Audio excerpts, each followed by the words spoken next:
In my series on historical instances of Muslims and Jews living together in peace, let us today talk about Sultan Mohammed V of Morocco and how he was able to save 250,000 of his Jewish subjects from the Nazis. Please also keep in mind that these are not exhaustive accounts. These are not works of historical scholarship. These are just videos based in some knowledge that I've gathered, attempting to share beyond the binaristic view that is being forced down upon us by the politicians, so that we can at least learn a little bit more about our collective histories. Now, Morocco historically had one of the largest populations of diasporic Jews. And the Jewish people came to Morocco in two waves. The first wave of immigration came in the 70th century of the Common Era. And the second wave came after the 1492 expulsion of the Jewish people from Spain. Now, at that time, there were some problems because Morocco itself was in a state of famine, but by and large, a large number of Jewish people were able to come to Morocco and settle there. Now, by the time we reached the Second World War, Morocco was not an independent nation. Morocco, since 1912, had been a French protectorate, which basically means is that French had control over the laws and politics and economy of Morocco, but they retained the nominal sultan as the leader of the country. Now, Sultan Mohammed V was fairly young when the French installed him as the Sultan of Morocco. So he was barely 18 when he was installed as the Sultan of Morocco. So by the time the Second World War starts, Sultan Mohammed bin Youssef had been the ruler of Morocco for quite some time. And during the war, since France was under the Vichy regime, which was a collaborationist regime, so of course Morocco also was under the Vichy regime.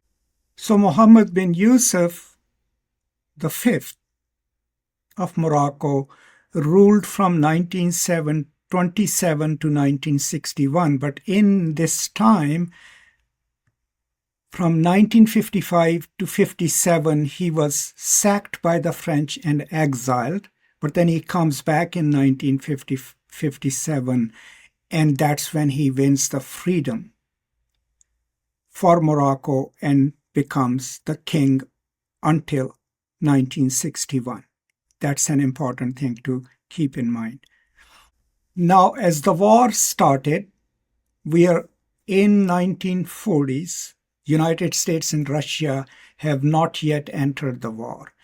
And the Vichy regime sends their edicts to Morocco, according to which, of course, the Jewish people needed to be segregated, they needed to be controlled, and the king, having no political power, signs the decree that the Vichy regime sends him.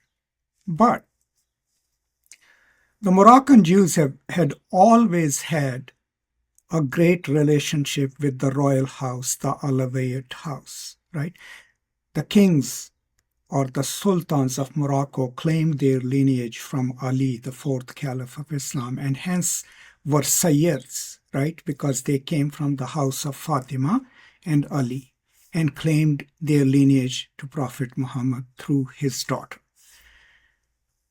So when the Vichy regime does implement the German rules, the segregation rules, the king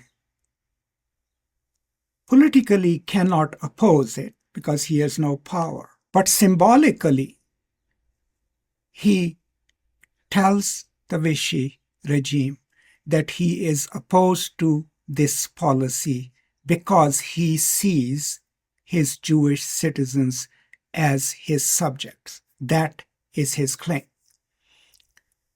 And then he insists on that to the point that the Vichy regime doesn't dare to start rounding up the Jewish people and sending them to death camps. Then another interesting thing happens. In 1941, the palace of the Sultan celebrates the Feast of the Throne. And at that time, the Sultan refuses to meet the Nazi officials. But at the feast, while the Vichy people are right there at the feast, the Sultan introduces his guests of honor, and those are the rabbis and the Jewish notables. Now, of course, this incenses the Vichy people, but in a way, I see it as a symbolic declaration by the Sultan, who, remember, has no political power, to say that he sees his Jewish people as his own subjects and will not accede to expelling them or, worst, sending them to death camps. Now, bear in mind that the Sultan only has symbolic power. But what do his actions do for the Jewish people? They delay the deportation, right? The Vichy were able to take away about 2,800 Jewish people from Morocco and put them in a work camp that they had established around Algeria. But there is no mass roundup of Jewish people and sending them to concentration camp. And quite a few historians believe that that was because of the king's resistance to acquiescing into the Vichy demands.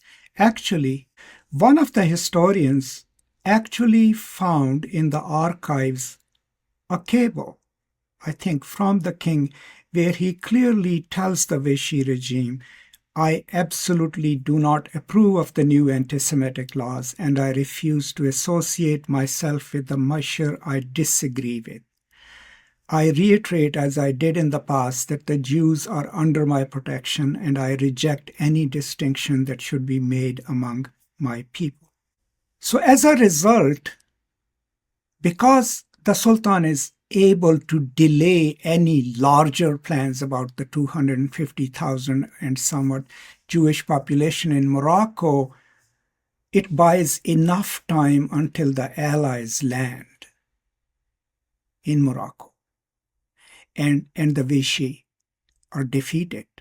And so there is no large rounding up and movement of Moroccan Jews to the concentration camps. And quite a few historians give this credit, of course, to the Sultan.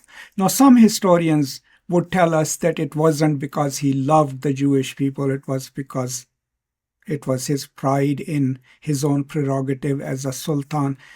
My idea is that, look, the Sultan declared openly that these are his people and he will not implement the policies that were being forced down to him. He also privately assured the Jewish subjects of his kingdom that he will make sure that those policies are not strictly implemented. I think that's the most he could have done as a puppet monarch, only with symbolic power. So at the height of their population, the Moroccan Jews numbered up to 250,000. But right now, I think they are less than 5,000. Now, maybe you are thinking, oh, it's because the things got worse after the French leave. No, that wasn't necessarily the case. Now, in 1948, the French are still in charge of Morocco, but the State of Israel has been created, right? And the Zionist regime is fighting against the Arabs. And that is when some of the Moroccan Jews start migrating to Israel. There are two instances of massacres against the migrating Jews in two cities. But by and large, the Jewish population of Morocco still lives there peacefully. But then there is pressure on the Sultan to make sure that not more of his Jews go and join the war. So he puts an embargo on exit of Jews to Israel, which stays in place until 1961. After his death, when his son takes the throne, that is when secret arrangement is made between a Jewish organization in the United States, the Mossad, right? They pay the Sultan or the king, I think $500,000, and then they pay him per head, and massive numbers of Moroccan Jews are moved to the state of Israel. The Jewish people who still live in Morocco see it as a tragedy, as loss of their people. But of course, Israel at that time was trying to bolster its numbers, and it suited them. They did that in other territories as well. But overall, I'm not giving you great historical details. I'm not saying that this was an uncomplicated, ideal fairy tale relationship.